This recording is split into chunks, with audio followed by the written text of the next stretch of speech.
بسم اللہ الرحمن الرحیم۔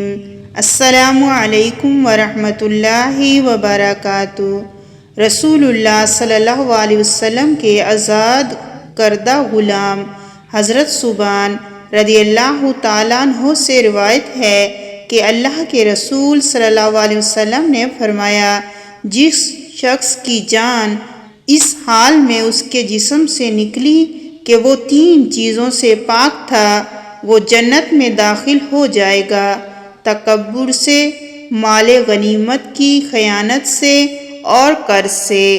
حضرت عبداللہ بن عباس رضی اللہ تعالیٰ عنہما اور حضرت عبداللہ بن عمر رضی اللہ تعالیٰ عنہما سے روایت ہے، نبی صلی اللہ علیہ وآلہ وسلم نے فرمایا، آدمی کے لیے جائز نہیں کہ کسی کو کوئی چیز دے کر واپس لے لے سوائے والد کے۔ جو کچھ وہ اپنی اولاد کو دیتا ہے اسے واپس لے سکتا ہے۔